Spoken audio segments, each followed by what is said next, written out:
నమస్తే అన్న, అందరికీ నమస్కారం. కువైట్లోని సాహెల్ యాప్లో కువైట్లోని ప్రవాసులు మరియు కువైటీ ప్రజల కోసం కొత్త సేవను అందుబాటులోకి తీసుకువచ్చినట్లు public authority for civil information ప్రకటించింది. వివరాల్లోకి వెళితే దీని ద్వారా వినియోగదారుల సేవా కేంద్రాలను సందర్శించకుండానే తమ యొక్క స్పాన్సర్షిప్ కింద ఉన్న డిఫెండెంట్లు అంటే తమ యొక్క స్పాన్సర్షిప్లో ఉన్న ఎవరైతే ప్రవాసులు ఉన్నారో వాళ్ళ యొక్క సివిల్ ఐడీలను లింక్ చేసుకోవచ్చు మరియు అలాగే వాటిని నిర్వహించవచ్చని చెప్పేసి public authority for civil information ప్రకటించింది. ఈ అప్డేటు డిజిటల్ సేవలను క్రమబద్ధీకరిస్తూ ఉంది.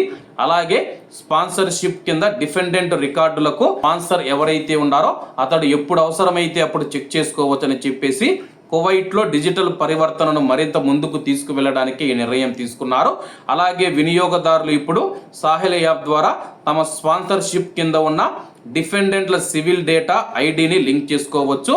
అలాగే డిఫెండెంట్ రికార్డులు నిర్వహించడానికి public authority for civil information కార్యాలయాలను సందర్శించాల్సిన అవసరాన్ని ఇది తొలగిస్తూ ఉంది.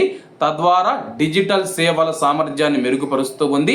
ఈ సేవ డిజిటల్ సేవలను బలోపేతం చేయడానికి మరియు సివిల్ ఐడి రికార్డుల నిర్వహణ వేగవంతంగా, సులభంగా మరియు మరింత అందుబాటులోకి తీసుకురావడానికి రూపొందించబడిందని చెప్పేసి ఇది రెసిడెన్స్ డేటా చెక్ మరియు సమాచారాన్ని యాక్సెస్ చేయడానికి అభ్యర్థన వంటి మునుపటి సేవలతో పాటు సాహెల్ ప్రభుత్వ యాప్ యొక్క సామర్థ్యాన్ని కూడా పెంచుతూ ఉందని చెప్పేసి ప్రస్తుతం ఎవరైనా సరే కువైట్లో ఉన్న ప్రవాసులు కూడా తమ యొక్క స్పాన్సర్షిప్ కింద ఉన్నవారు ఎవరైతే ఉన్నారో వాళ్ళ యొక్క సివిల్ ఐడిని మీరైతే సాహెల్ యాప్లో లింక్ చేయవచ్చని చెప్పేసి మీకు ఎప్పుడు అవసరమైతే అప్పుడు ఆ యొక్క వివరాలను కూడా చెక్ చేసుకోవచ్చని చెప్పేసి అధికారులు తెలిపారు.